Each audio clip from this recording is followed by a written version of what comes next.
Okay, so you're able to see the screen, right? आपको screen दिख रही है? Yes, sir. ठीक है. So today we'll start gravitation. ठीक है, तो gravitation के बारे में Sir, can I आपके just wait for a second, please? Just a second. I'll just go to the washroom. Sir. yes yes.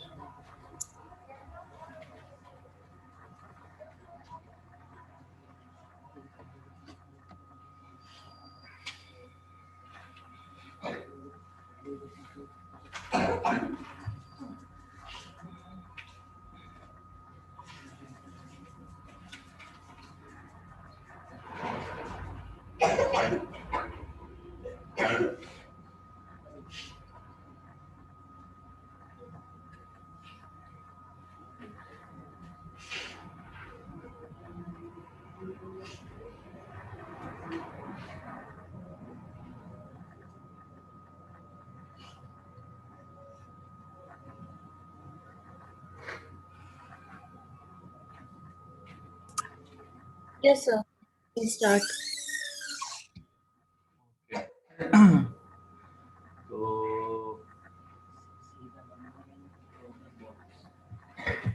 पहले हमने gravitation के बारे में हमने सुना तो है, right? And among the four kind of fundamental forces, कौन-कौन से four kind of fundamental forces होते हैं? याद आ रहा है आपको?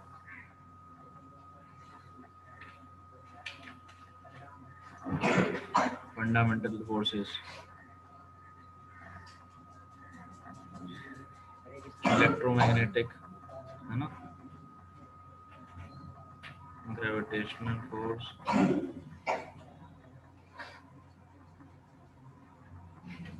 और क्या होता था? Nuclear force. और weak forces.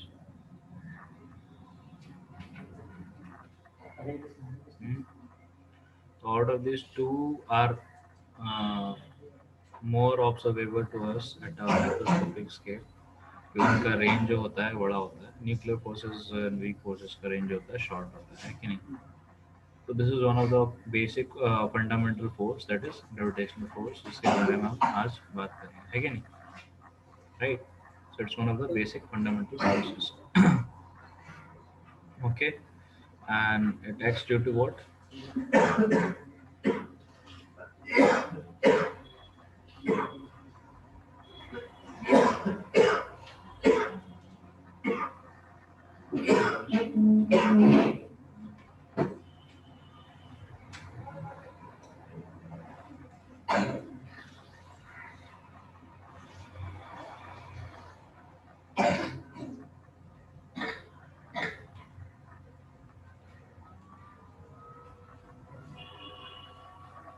ये मास की वजह से एक्ट करता है, ठीक है नहीं?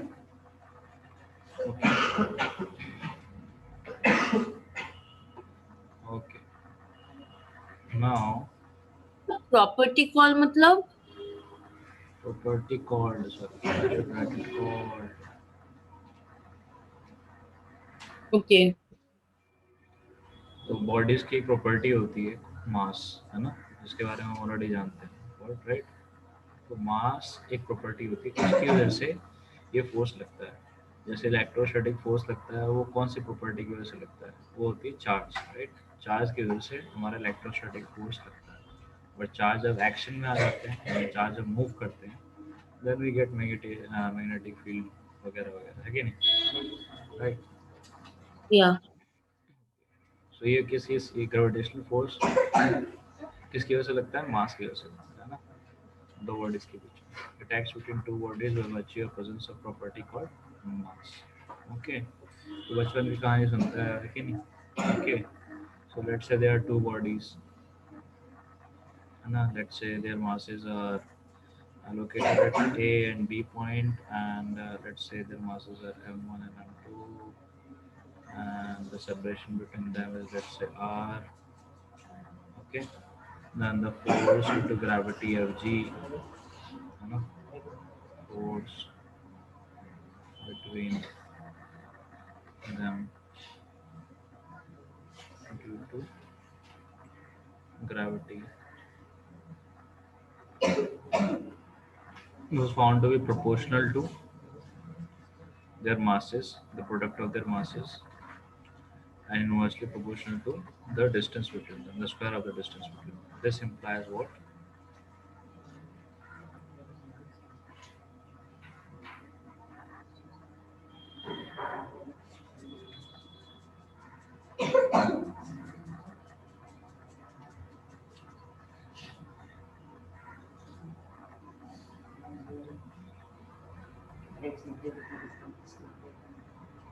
Okay. This implies what? Fg is equal to what? Fg is equal to m1 m2 by r square into some constant that is called g. So this is what? Constant of proportionality. Gravitational constant.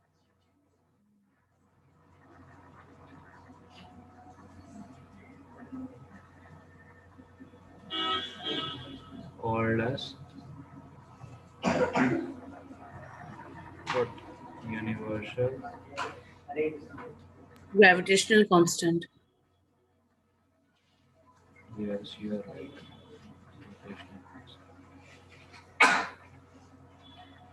Okay. And what is its value in SI units? वो क्या लिखा? G is constant of Proportionality. When you remove the proportionality symbol and replace it with an equal to symbol, right? Then you get a proportionality constant. So we can denote it by any symbol. So over here we are denoting it by the symbol capital G, and इस symbol को हम बोलते हैं universal gravitational constant. ठीक है?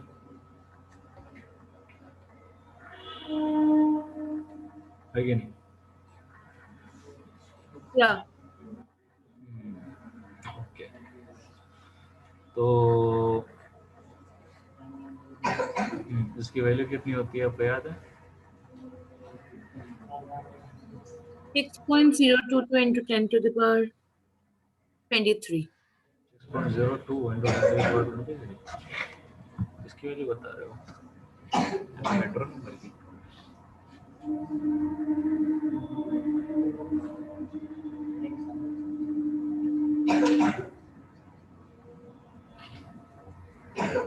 तो unit क्या हो जाएगी इसकी? ऐसा यूनिट सोचो, डायमेंशन चेक करो, न्यूटन मीटर स्क्वायर पर केजी स्क्वायर, राइट?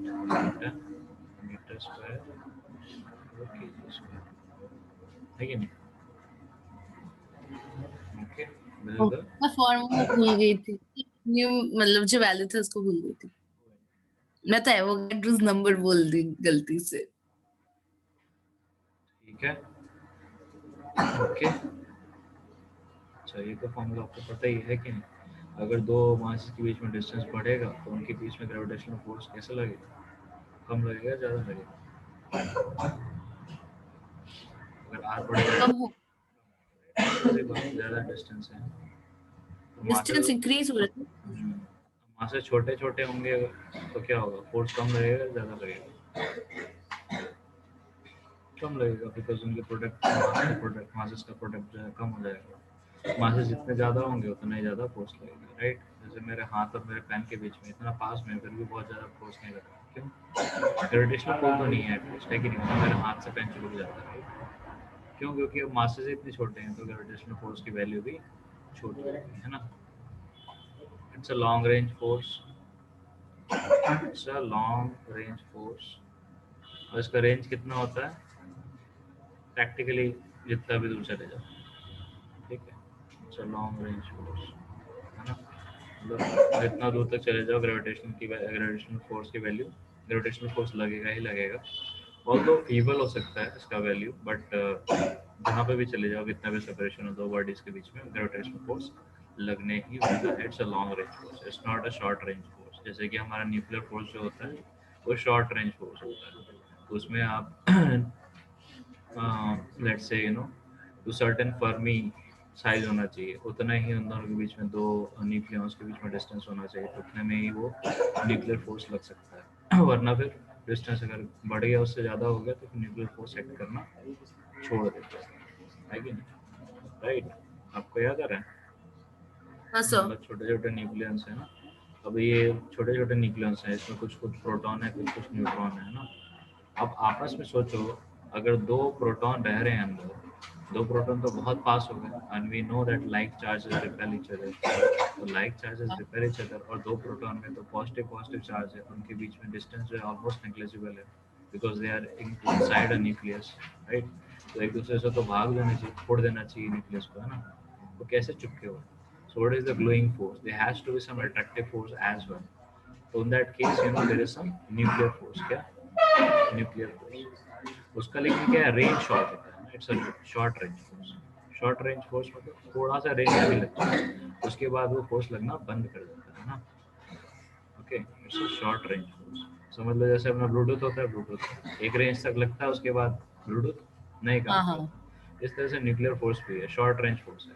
तो जब तक ये लोग न्यूक्लियस के साइज के बॉडी के अंदर हैं, दो प्रोटॉन, तो उनके बीच में अट्रैक्टिव फोर्स लगेगा, that will be nuclear force, and that's a very very strong force. Okay, although it acts for a very short range like a Bluetooth, लेकिन it is a very very strong force. तो क्या करता है, हालांकि positive positive charge पर repel करना चाहिए एक दूसरे को, है कि नहीं? सोचो ना, प्रोटॉन प्रोटॉन में इतना पॉजिटिव चार्ज होता है, राइट, दोनों में पॉजिटिव चार्ज है, और दोनों को पास में लेके आ रहे हो, इतना पास में, इतना पास में कि मतलब बहुत पास में, बहुत ज़्यादा रिपल्सिव फोर्स होना चाहिए, लेकिन दोनों चिपक के रहते हैं, एक दूसरे को दूर फेंकते नहीं है। क्यों? क्योंकि उसमें अट्रैक्टिव फोर्स भी लगता है। वो कौन सा? न्यूक्लियर फोर्स लगता है, वो अच्छा शॉर्ट रेंज फोर्स। जहाँ वो दूर हो गए, उसके बाद न्यूक्लियर फोर्स लगना बंद हो जाएगा, then they will repel each other. ठीक है, इसलिए आपने देखा होगा हम लोगों ने, अगर कोई भी पॉजिटिव चार्ज किसी मेटल पे दे दो, तो पॉजिटिव चार्ज क्या आता है, सरफेस पे आ जाता है, सरफेस पे फैल जाता है, क्योंकि वो दूर दूर भागना चाहता है ना। ओके, तो चलो इसको हम हटा देते हैं। बट ग्रेविटेशनल फोर्स, मैं जैसे ये कहानी बता रहा था आपको बताने के लिए कि nuclear force is a short range force, and what I mean by short range force, and the opposite of that is called long range force. और हमारा ग्रेविटेशनल फोर्स क्या है? लॉन्ग रेंज फोर्स है। ओके, नाउ ओके, आपको पता ही है gravitational force वो, it's an attractive force, attractive force है, ठीक है, अट्रैक्टिव, ठीक है। तो ग्रेविटेशनल फोर्स क्या है? It's a long range force and it is attractive in nature. मतलब अगर दो मासेस हैं, उनके बीच में फोर्स कैसा लगेगा? ऐसा ऐसा लगेगा, ठीक है। यानी इस वाले मास पे कैसा फोर्स लगेगा? इधर को लगेगा, और इस वाले मास पे कैसा फोर्स लगेगा? ऐसा, है ना।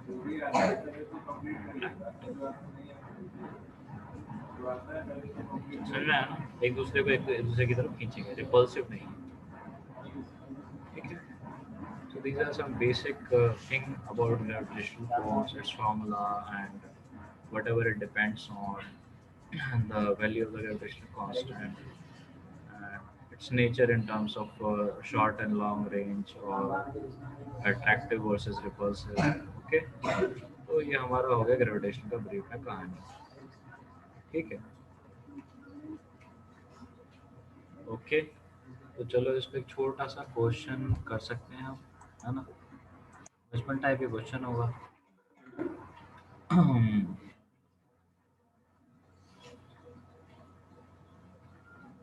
ओके, चलो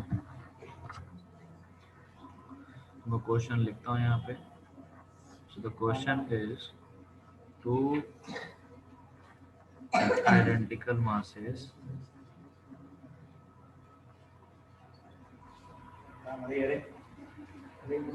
of mass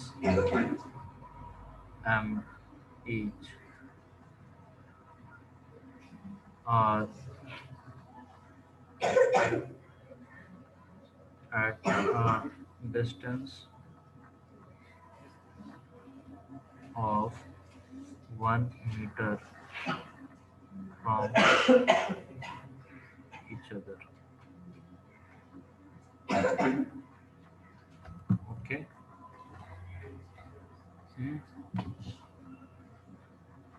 The gravitational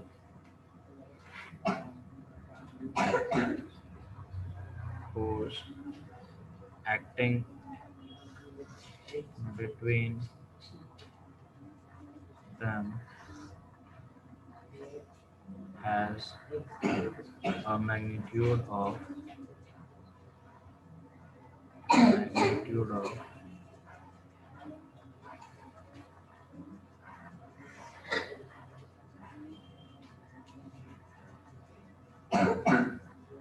1 Newton. Find the value of m.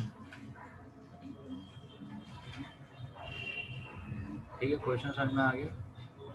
Two identical masses of mass m each are at a distance of 1 meter. यानी यहाँ पे भी मास एक m है और यहाँ पे भी मास एक m है. इन दोनों के बीच का डिस्टेंस कितना है? This distance is 1 meter. Okay. इनके बीच में फोर्स कितना लग रहा है? 1 न्यूटन का. तो आपको क्या बताना है? मास m की वैल्यू बता देनी है.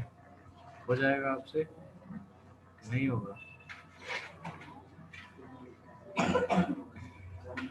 क्यों शिवजी, कर लोगे ना ये सवाल कि नहीं कर पाओगे? हाँ सर. ठीक है, करो. कुछ नहीं करना, ऊपर वाला फॉर्मूला लगा देना. यहाँ पे m1 m2 की वैल्यू दोनों रखी है. वैल्यू क्या है? m है. तो आपका आंसर आ जाएगा. आपको ग्रेविटल जी की वैल्यू पता ही है.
Sir? Hello?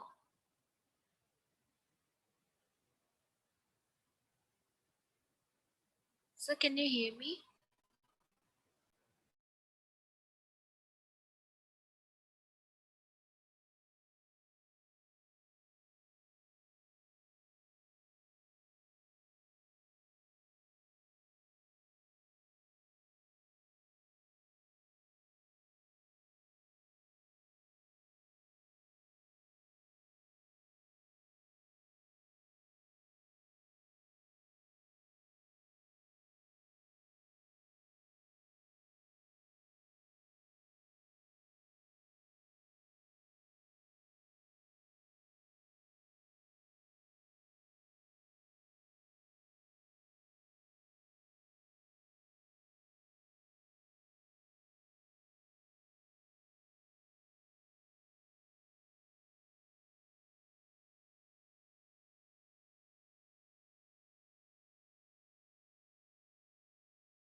अभी आपको आवाज आ रही है, राइट? अनम्यूट में थे और आप पढ़ा रहे। Yes yes. हाँ Yes, yes. I was actually not unmute. I was mute. Okay, fine. So, तो आपको एक कहानी सुनना आ रहा है देख के? कैवेंडिश का एक्सपेरिमेंटल सेटअप के बारे में बात चल रही है। क्या है ये? So this is Cavendish experimental setup for finding the value of universal gravitational constant. Universal gravitational constant जो है, पहले ग्रेविटेशन का लॉ बन चुका था ऑलरेडी। उसके लगभग 70 साल बाद कैवेंडिश भाई आए, उन्होंने एक्सपेरिमेंटल सेटअप किया जिससे इस ग्रेविटेशनल कांस्टेंट जी की वैल्यू हम निकाल पाए उस जमाने में, उस जमाने के टेक्निक से। सो कैवेंडिश का ऑपरेशन जो सेटअप था, एक्सपेरिमेंटल सेटअप था, उसमें ये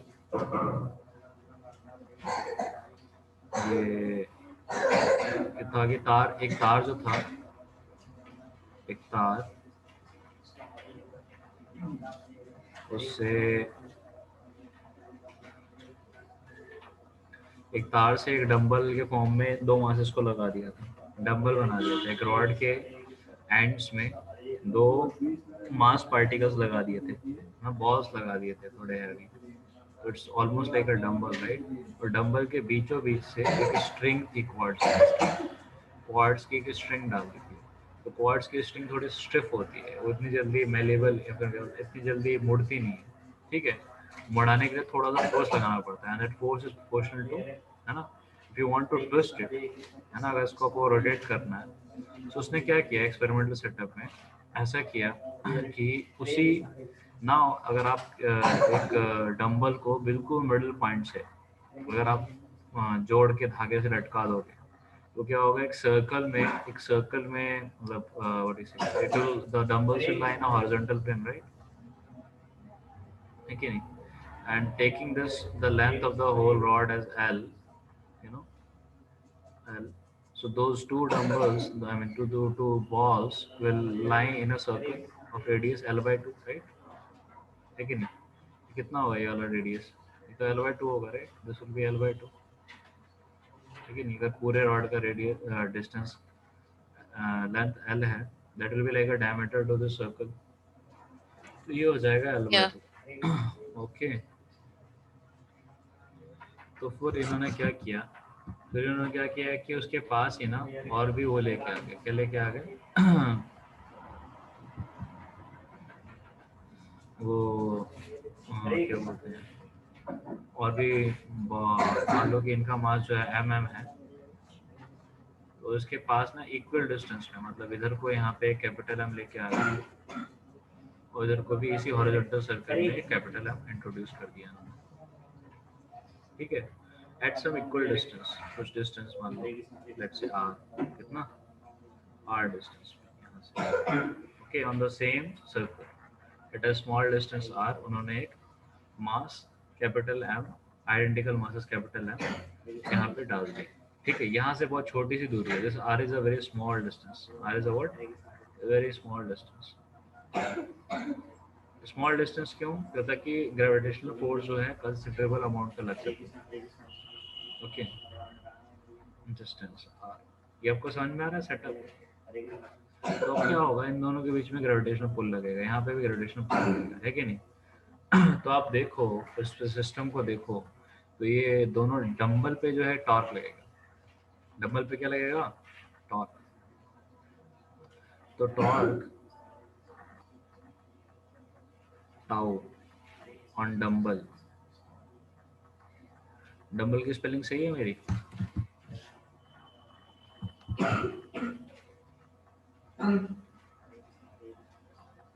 कि गलत है?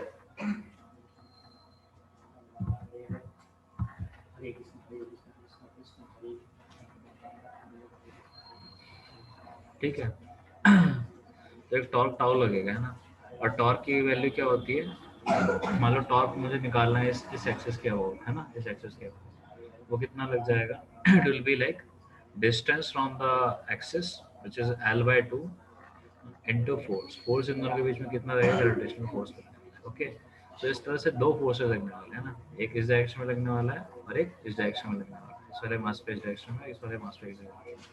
ठीक है, तो आर को सेट करोगे तो दोनों टॉर्क जो है सेम ही डायरेक्शन में होने वाले हैं, so we can add them up. Okay, so the net torque on the dumbbell will be equal to what? 2 into the force, which will be equal to, let's say, F, and we can even write down the force as well if you want. Okay, okay, this is the force divided by R square, is cut twice. Okay, 2 times F force. F, यहाँ पे क्या लग रहा है? F लग रहा है, F, ठीक है, into the distance from the axis, which is what? L by. So this is equals to what? This is equals to, you know, G capital M small m by R square into L. ठीक है, समझ में आ गया आपको ये? अच्छा, अब देखो ऐसा होता है एक्सपेरिमेंटल सेटअप में कि यहाँ पे जो है ना एक वो होता है, मिरर होता है। क्या होता है यहाँ पे? क्या होता है? मिरर होता है और यहाँ पे एक लेजर फेंकते हैं। So it's a very it is this general method is generally used for taking the angles, और इन इस टाइप का मेथड और भी यूज करते हैं जब बहुत ही फाइन लेवल का मेरे को डिस्प्लेसमेंट निकालना होता है, तो हम लाइट का और मिरर्स का यूज करते हैं। ओके, लाइट कितनी डेविएट कर गई है ऐसा करके। Okay, so in this case also sort similar thing is used. So it's like यहाँ पे मान लो एक लेजर डाली, एक लेजर छोड़, ठीक है, और वो लेजर जाएगी जाएगी जाएगी, और यहाँ पे एक मिरर चिपका होगा। क्या चिपका होगा? एक मिरर चिपका होगा। ठीक है, यहाँ पे एक मिरर चिपका होगा, दैट्स सम मिरर रिफ्लेक्टिंग।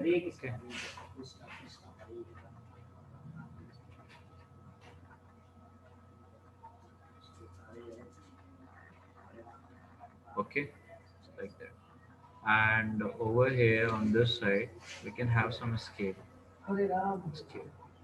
ठीक है, अब यहाँ पे जो रिफ्लेक्ट होके लेजर बीम जो आने वाली रिफ्लेक्ट होके वो इस पे पड़ेगी। किस पे? स्केल पे पड़ेगी। This is an scale. ठीक है, this is a scale. Okay, तो जैसे ही थोड़ा सा भी रोटेट करेगा, है ना, तो जितना अगर ये थीटा एंगल से रोटेट करेगा, अगर ये मिरर, तो ये कितना एंगल से रोटेट करेगा? Okay, so if the mirror rotates by angle theta, no, then the reflected laser beam will be rotated by an angle 2 theta. Okay, और ये थीटा, मेरे को भी थीटा कितना होगा? जितना ये जो रोटेट करेगा जितना ये रोटेट करेगा, क्या जितना डंबल रोटेट करेगा उतना मिरर भी रोटेट करेगा। ओके, ऑलराइट, और दिस थीटा, ठीक है। अब मान लो फिर क्या किया उन्होंने कि इसी तरीके से, अब इस केस में क्या है, मासेस को अपोजिट साइड में डाल दिया, है ना। मासेस को उन्होंने क्या कर डाला? अपोजिट साइड में डाल दिया, इधर और इधर डाल दिया, राइट। सो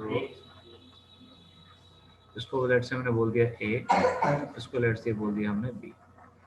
ठीक है, सो पहले जो था फोर्स अपोजिट डायरेक्शन में लग रहा था, फोर्स जो है इस डायरेक्शन में लगने वाला है, उल्टी डायरेक्शन में वाला है।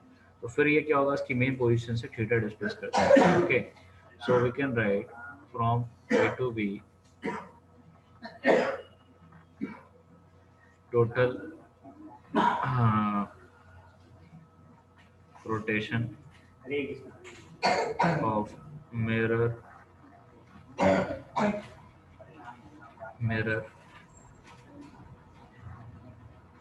oblique, what is it, dumbbell, कितना हो जाएगा? It will be 2 theta, hence the reflected ray will be rotated by 4 theta. ठीक है, तो अगर हम देखें तो यहाँ पे हमारा मिरर होने वाला है ना, और इधर से लेजर बीम आने वाली है, और इधर से एक स्केल होने वाला है हमारा यहाँ पे। So what we are trying to do, मतलब यहाँ से एक लेजर बीम आने वाली है और यहाँ से रे आने वाली है, और रे इधर कुछ आ रही है। So let me use some other colour ताकि वो डिस्टिंक्टली दिख पाए। ठीक है, ओके, सो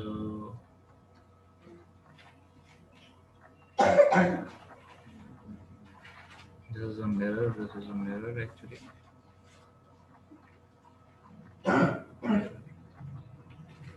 ठीक है, और ये हमारा लेजर बीम यहाँ से आ रहा है, तो यहाँ पे हमारा स्केल। एक्चुअली में क्या हुआ होगा, एक्चुअली जो रोटेशन हुआ होगा रिफ्लेक्टेड रे का, बीम का, वो ऐसे कुछ हुआ होगा, है ना। तो ये जो एंगल है वो कितना होगा, 4 theta. Okay, and let's say कि ये जो डिस्टेंस आ रहा है approximately, let us call this as कुछ भी बोल सकते हैं। लेट अस अज्यूम इट कि जो डिस्टेंस जो है हमारा कैपिटल डी है, okay, and this distance is small D. तो हम थीटा की वैल्यू निकाल सकते हैं क्या, approximately taking theta less than capital D, है ना। थोड़ा सा एंगुलर चेंज आएगा, बहुत ज़्यादा नहीं आएगा। 4 थीटा भी छोटा ही होगा क्योंकि थीटा छोटा होगा। सो 4 theta into d will be equal to what, d, this implies, because d is something like approximately like an radius, okay, so theta will be equal to what, t by 4d। तो हमको theta की value मिल गई है ना। Now we know कि इसका जो वो होता है, क्या बोलते हैं, the torque acting on this rotated quartz wire, the torque on is proportional to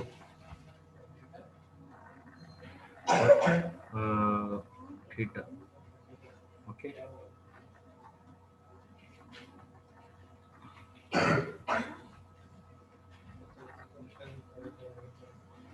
Is proportional to theta, this implies torque is equal to k theta constant।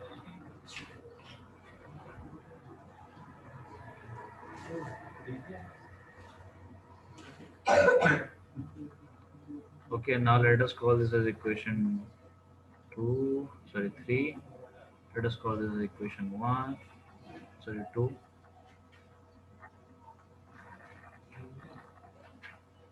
and this one is equation 1।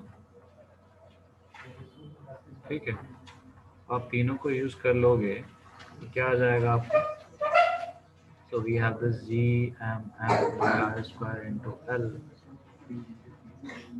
okay, using equation 1, 2 and 3। So we have gmm by r square l will be equal to what, k into theta will be equal to what, theta की value हम डाल देंगे k into d by 4d। तो इससे अब देखो हमारी इसकी कैपिटल जी की वैल्यू कितनी आ जाएगी, k into d by 4d into r square by capital M into small, okay, and all the things, all the variables values on the right hand side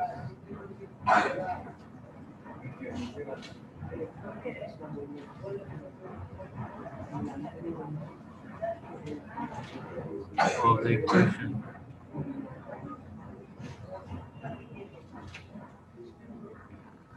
are known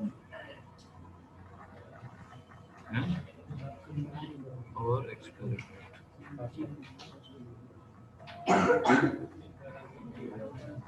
ठीक है, okay, चलेगा। समझ में आया शशि? कोई doubt वगैरह है आपको?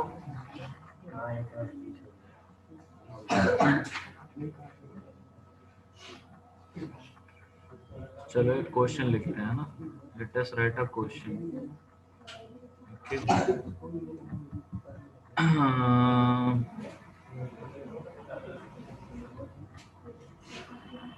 ठीक है।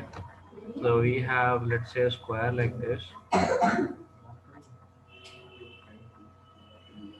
Okay.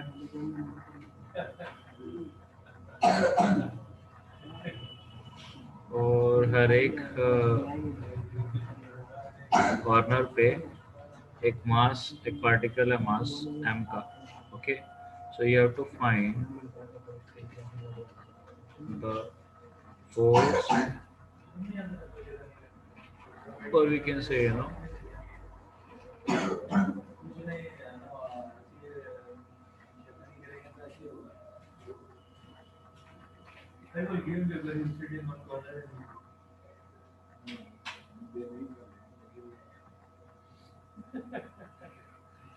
net force due to gravity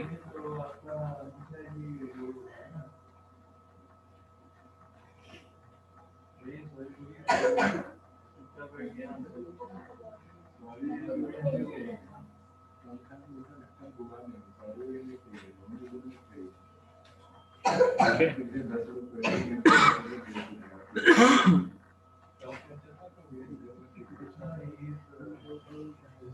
ठीक है, तो इसका साइड का लेंथ है आपका a, ठीक है। ओके, सो ये स्क्वायर है, इसका साइड का लेंथ क्या है a। तो आप इसको सॉल्व करो और आपका आंसर है तो मुझे बताओ फटाक से, ठीक है।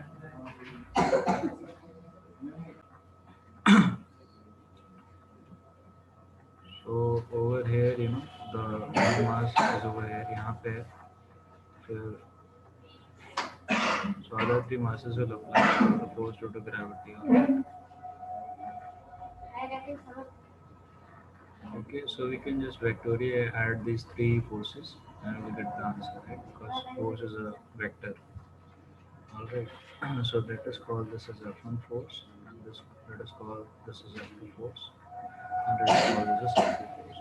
So right now we are just trying to figure out the force on one of the masses, part of this four masses, and we are supposed to find the forces on each of these four masses. But since we know that these are all having similar kind of positions, they are having a symmetry, so the forces in terms of magnitude on all the four masses will be same, right? Only the direction will vary.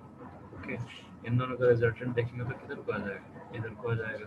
और फिर एक मास ये जो है, let us call, let us name these points A, B, C, D। Okay, तो फिर ये ए पे जो डी की तरफ लगेगा और ए पे बी की तरफ लगेगा, ये दोनों मैग्नीट्यूड में बराबर होने वाले हैं, इनका रिजल्टेंट जो है सी की तरफ आ जाएगा, इस तरह से लगेगा। और सी वाला जो लगाएगा उसको फिर दोनों ऐड हो जाएंगे। ऑलराइट, सबको क्या निकालना, उसका मैग्नीट्यूड निकालना, सबके लिए मैग्नीट्यूड सेम रहेगा, डायरेक्शन अलग हो जाएगा, ठीक है। तो फिर let's say force on A due to, let's say D निकालते हैं।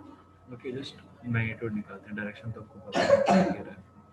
कितना हो जाएगा, capital G M into M N M square divide by A square. इस तरह से हमारा एफ ए डी भी उतना ही आ जाएगा, कितना आ जाएगा जितना ये है, G M square by A square. ना ये कितना आ जाएगा ये वाला ए से सी, ए पे जो लगाएगा सी वाला, वो कितना आ जाएगा,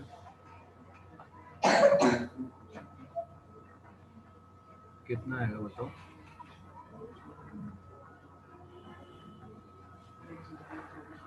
ये डिस्टेंस कितना हो जाएगा।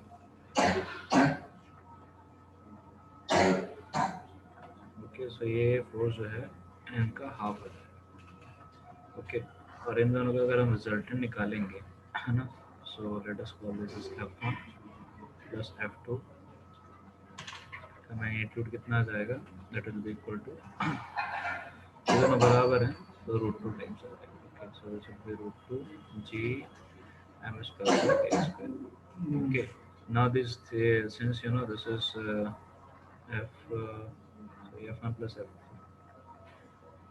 ये f1 plus f2 and f1 plus f3 and f2 are in the same direction. We can just directly find the magnitude of the resultant of these three vectors f1, f2 and f3 by adding is equal to this, let's call this 2 plus 1. Okay, it's equal to 2 plus is equal to how much, root 2 into jm square by a square plus ये कितना आ जाएगा sir, यहाँ पर 2 आ जाएगा, G M square two A square. Okay, अगर हम G M square by A square common ले लें हमारा आ जाएगा root two plus one by two. So further आपको डेनोमीटर कॉमन लेके लिखना है two root two plus one by two तो भी ठीक है, दिक्कत नहीं. Fine, so this is the final answer. Alright, is it clear to you, yes और no?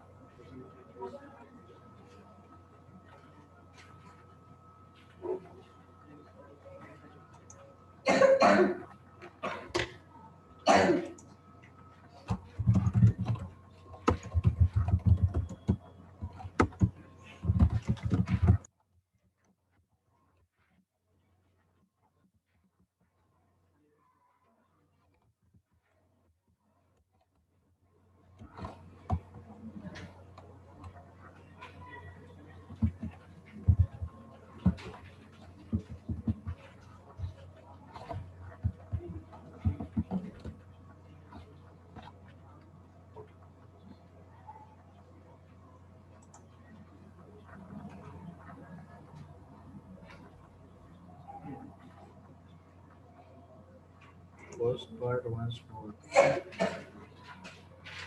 Okay, so see over here, यहाँ पे देखो 4 मासेस हैं. अब मैं मास कौन से मास पे फोर्स निकाल रहा हूँ, जो ए पोजीशन पे है, ठीक है. तो बाकी ये जो 2 मासेस हैं यहाँ पर, यहाँ पे they are at same distance a from this mass and they are having also the same mass and identical masses is okay. तो फोर्स का मैग्नीट्यूड जो आने वाला है on A due to D and on A due to B, वो क्या आने वाला है, बराबर आने वाला है. And that turns out to be what, G into m1 into m2. m1 m2 की वैल्यू क्या है, m ही है, आपको सब m है. तो जी m square by distance between them is a square. Okay, तो ये आ गया हमारा. सो एफ ए बी का मतलब क्या है, force on particle A due to particle B. Force A D मतलब force on particle A due to particle D. ठीक है, उसके बाद फिर ये भी सेम हो जाएगा, G M square by A square. और फिर इन दोनों का क्या है, हालांकि मैग्नीट्यूड बराबर है but because these are vectors तो इनका डायरेक्शन अलग अलग है, तो इनको वेक्टोरियली ऐड करते हैं.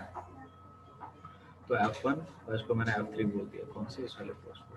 तो F1 प्लस F3 का आप देखोगे कि आइडेंटिकल है, they are making an angle of 90 degree.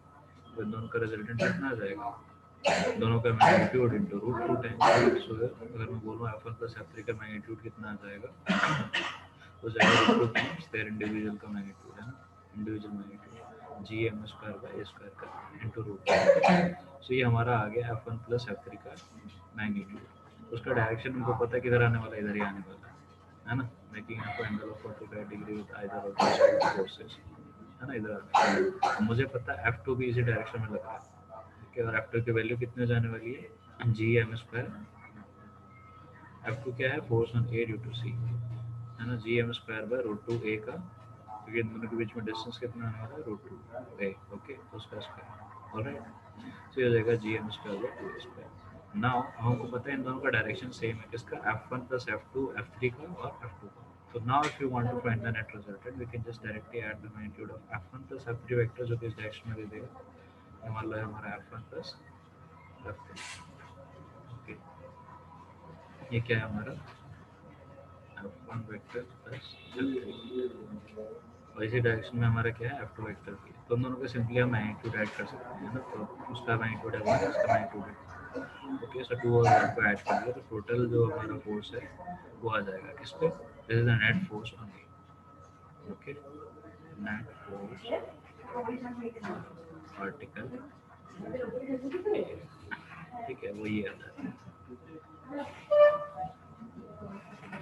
Okay fine, ठीक है। ओके, चलो हम बात करते हैं ग्रेविटेशनल पोटेंशियल एनर्जी, जिसकी ग्रेविटेशनल पोटेंशियल एनर्जी।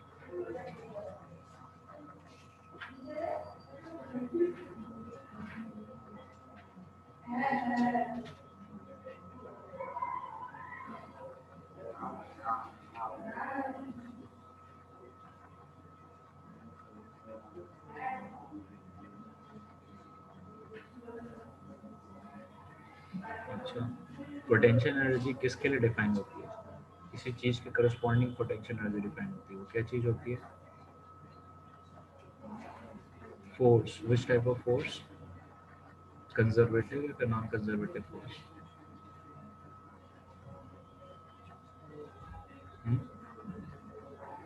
से यस और नो, लेट्स से याद नहीं आ रहा, कुछ तो बोलो।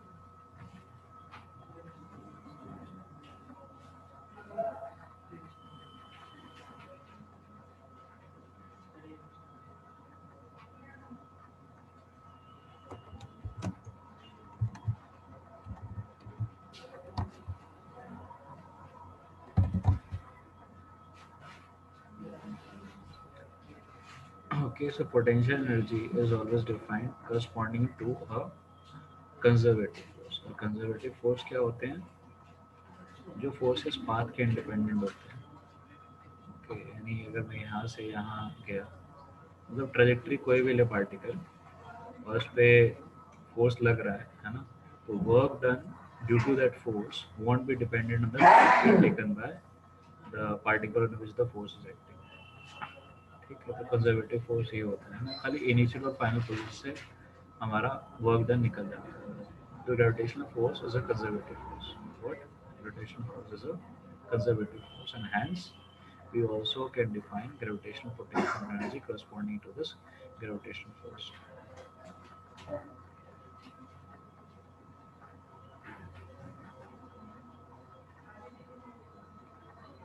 Force is conservative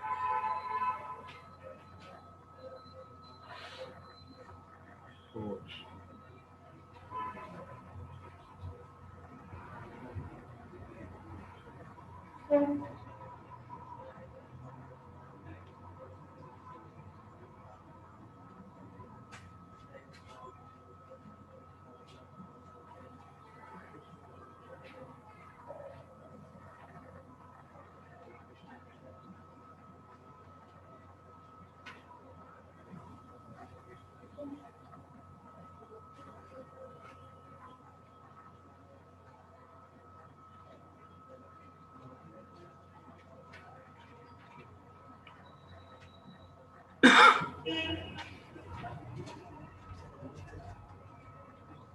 Right? Okay.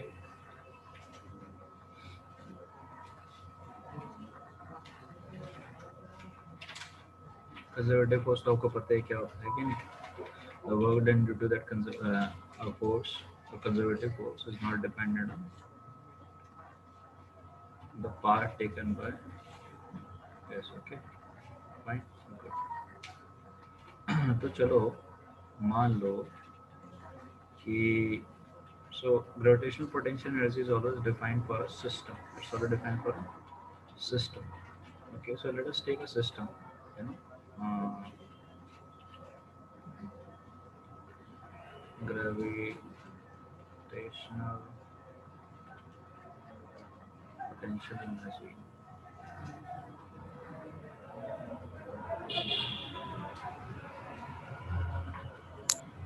For a system,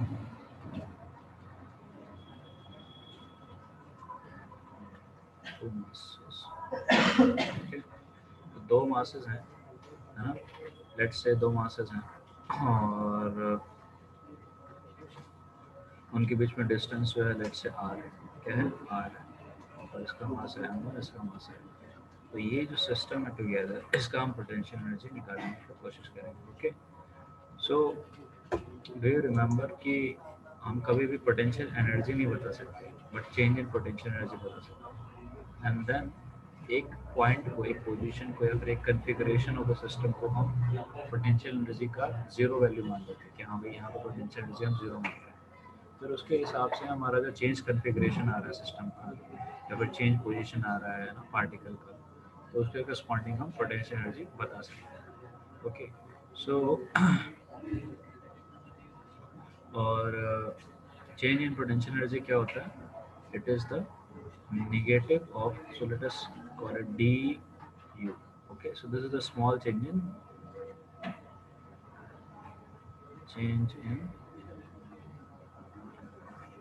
potential energy.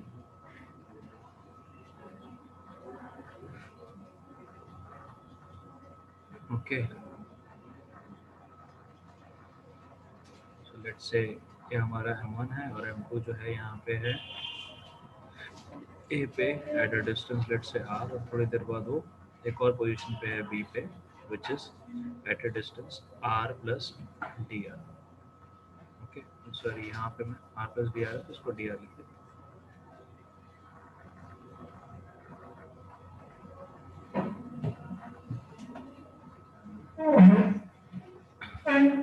ठीक है, so this is equal to what? This is the negative of the work done by the conservative force. Okay, when the configuration is changed, or in our case when the mass m2 is moved from position a to position b. Okay, so let us तो देखो, so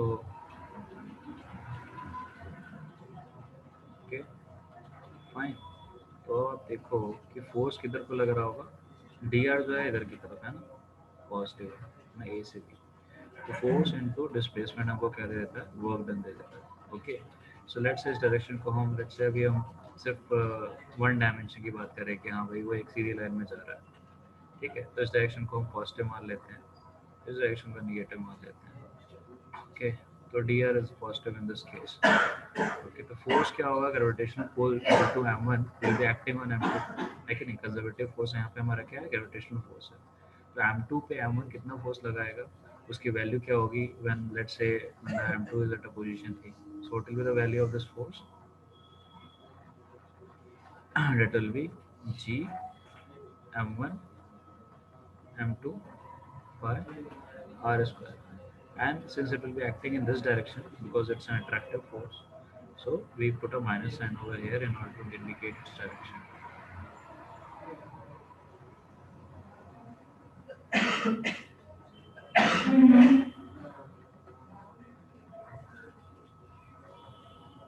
Okay, fine, ये question में तो फिर इसको मैं दो steps में लिख देता हूँ, इसको मैं हटा देता हूँ. I will write it as negative of minus f into dr. Okay, और यहाँ पे क्या है? Conservative, f conservative. Okay, so negative of the work done by the conservative force. Okay, so अगर मैं dw लिखूँ तो क्या आ जाएगा? dw will be f into dr. Okay, यहाँ पे f क्या है? f is force due to,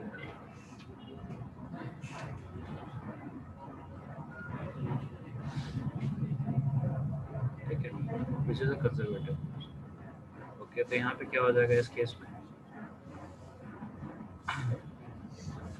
okay, for a small displacement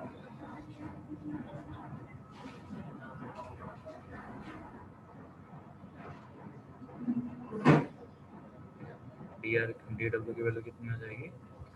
f dr. Work done by the conservative force कितना हो जाएगा? f dr. f की वैल्यू कितनी है भाई? g m1 m2 by r square into dr. अब देखो dr पॉजिटिव है और ये नेगेटिव है, तो माइनस साइन यहाँ पर लगा दें. Okay, fine. इंटीग्रेशन पुट नहीं करेंगे बिकॉज वी dw की वैल्यू निकाल रहे हैं.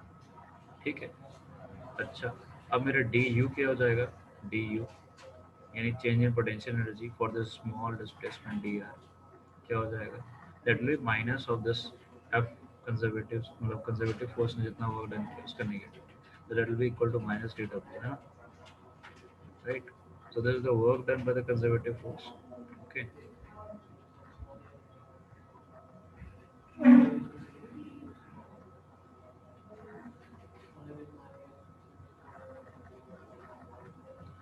तो डी कितना हो जाएगा, माइनस जो डब्ल्यू थी कितना हो जाएगा, minus of minus G M one M two by R square into, okay, that will be equal to G M one M two by R square into D R. इसी तरीके से मान लो कि हमारा पार्टिकल जो है R1 पोजीशन से R2 position पे गया, है ना, M2 पार्टिकल, ठीक है, इन दोनों के बीच में डिस्टेंस जो है R1 से R2 हो गया। ओके, सो हम इसको इंटीग्रेट कर देंगे, this implies what, u delta u कितना हो जाएगा, R1 टू R2 का पार्टिकल पोजीशन डिस्टेंस इसके बारे में अच्छा ये बताओ ये इसका कौन सा लगा है इसका इंटीग्रेशन आपसे हो जाएगा, इसका इंटीग्रेशन हो जाएगा आपसे,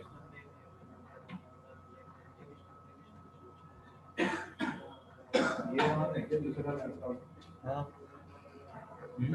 Seriously? इसमें Will you able to do the simple integration? G m1 m2 by r square where G m1 and m2 are constant and r is a variable.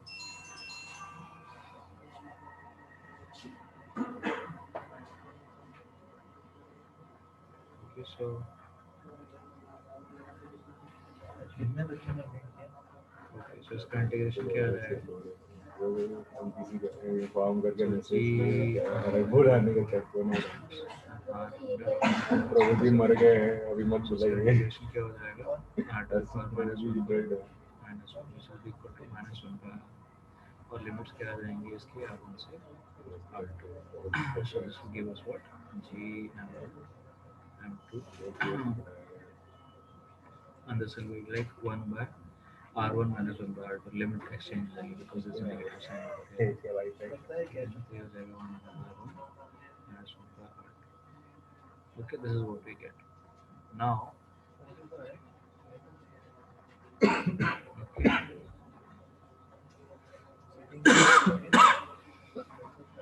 Taking the value of, in general हम यही करते हैं, the value of gravitational potential energy एक महीने नाश्ता पूरा नहीं at r is equal to infinity as 0. Okay, we get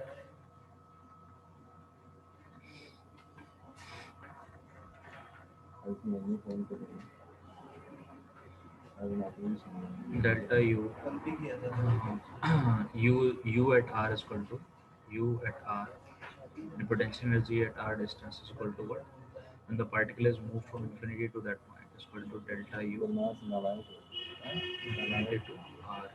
Okay, parents ठीक है, पेरेंट्स को लाइसेंस दे रखते हैं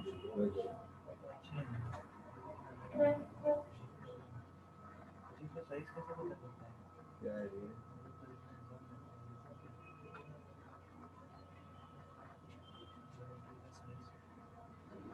वो कहाँ ठीक है, वो कितना हो जाएगा, आपका हो जाएगा g हमें पता है ये बताएंगे क्या 1 by infinity by r. Okay, तो ये क्या हो जाएगा भाई इसका आंसर, और मैं infinity will be 0, so that transfer to be g m1 by m2 m1 m2 by r. समझ में आ गया, so potential energy of a system of two masses याद रखिए m1 and m2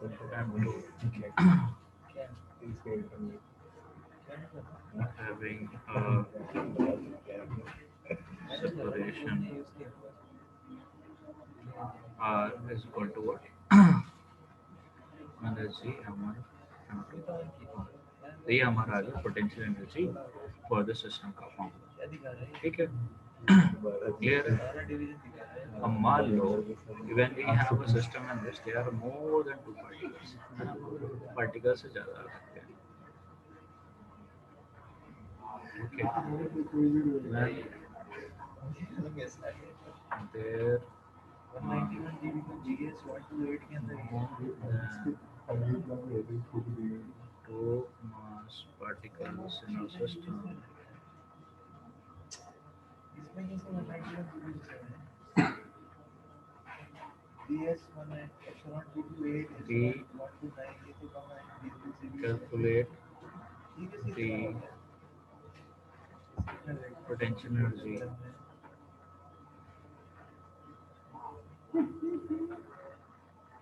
for individual pair for individual epsilon 1 to 8 और शायद तो समझ में आता है मुझे. इसमें pairs 157 GB and simply add them. GS GS क्या है? मतलब मान लो कि फॉर एग्जांपल मान लो हमारे पास तीन मास है ना. ये हमारा M1 और ये हमारा M2 और ये हमारा M3. Let us call this as कल से हम R1. Let us call this as R3. Let us call this as this distance as R1, and let us call this distance as R2. बस पूरे system का हम potential energy निकालना चाहते हैं. ओके, तो क्या हो जाएगा, इंडिविजुअल पेयर्स निकालो. ठीक है. सो M1 M2 के करस्पॉन्डिंग हमारा पोटेंशियल एनर्जी कितना आ जाएगा? M1 M2 के करस्पॉन्डिंग आ जाएगा G M1 M2 बाय उनके बीच का डिस्टेंस, दैट इज R. ठीक है, इस तरह से. ठीक है. इसकी वजह से कितना है, M2 प्लस M3 की वजह से कितना है, हो जाएगा MG M2 M3 बाय इनके बीच का सेपरेशन, दैट इज R1. इस तरह से M1 प्लस M3 कितना हो जाएगा, माइनस G. ठीक है, क्या होंगे M1 M1 into M3 bye यहाँ पे R2. ठीक है, थोड़ा सेपरेशन दे देते हैं. ठीक है, यहाँ पे एरो है, ये minus G M1 M3 bye क्या आएगा नीचे, R2. Okay. Now what we will do, so this is the potential energy of the system. Okay. Individual system है ना, ये हमारा सिस्टम है M1 plus M2 plus M2. तो हम पेयर बनाएंगे और तीनों सिस्टम को एनर्जी ऐड कर देंगे. So total potential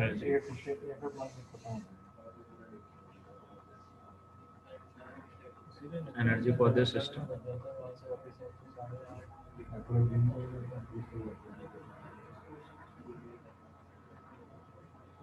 will be given by what? This 3. 1 plus 2 plus 3. 1 plus 2 plus 3. ठीक है, जो भी आंसर है. ओके, कुछ नहीं, माइनस जी कॉमन निकाल सकते हैं. if you want to put it, okay,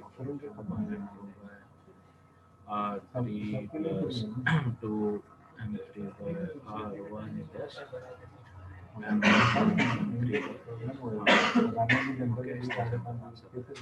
और भी पेयर्स होते तो क्या करते हैं, 4 होते तो फिर कितने पेयर्स बन जाते हैं, हमारे बन जाते हैं 3 है तो हमारे कितने पेयर बनते हैं, 3 है कि नहीं. इस तरह से 4 होते तो हमारे कितने पेयर बन जाते, सोचो. 3 है तो 3 बन गए, 4 है तो ये हमारा 3C1 यानी 3 वो क्या होता है, 4C2 हो जाता है, राइट. तो 4 into 3 divided by 2, so that will turn out to be 6. तो 6 आ जाते हैं ना पेयर्स से, 6 पेयर्स है pairs. M1 plus M2 is same as M2 plus M1, ऐसा नहीं है, राइट. उस तरह से 6 पेयर होते हैं, 4 होते हैं। Yeah. तो फिर 4 6 के लिए आप 4 होते हैं तो पार्टिकल्स तो 6 पेयर ऐसे आ जाते हैं, अलग 6 पेयर सबके लिए आप निकाल देते हो, सबका ऐड कर देते हो, आपका total energy of the system आ जाता है। मान लो कुछ सिमेट्री वगैरह है तो फिर आपको पता है सबके केस में इक्वल होगा। मान लो ये 1 2 3 सब बराबर ही आ जाता है, क्या करते हैं, मान लो इक्विलेटरल टाइम होता है और सारे मासेस बराबर होते हैं, क्या होता है, तीनों की वैल्यू बराबर आ जाती है, उनको पता है सिमेट्री, तो सिंपली आप 1 + 2 + 3 ये तो करने की बजाय क्या करते हैं, 1 निकाल के उसको मल्टीप्लाई कर देते हैं 3 से, पता बाकी सब कुछ मान लो, इस टाइप से भी क्वेश्चन में हो सकता है। ठीक है। चलो अब हम बात करते हैं, अभी तक तो हमने बात किसकी कर ली, अभी हमने बात कर ली पोटेंशियल एनर्जी की, किसकी? So हो गया. अच्छा आपका टाइम हो गया क्या? You have a class right now? Yeah. Okay, chalo. Yeah. So we'll continue in the next class. All right. Okay. Okay. Because Rohan will be also there. And the next class Rohan will also be there. Okay. Yeah. चलो ठीक है. Okay. So. So, Yes, yes. Go ahead. क्या पूछना है? can you send the recording Yeah, I'll send you the recording. in the WhatsApp? Okay. Yeah, I'll send you the restart recording. करके दिखाना। Yeah. Yeah. Set हुआ होगा ना? Okay, bye.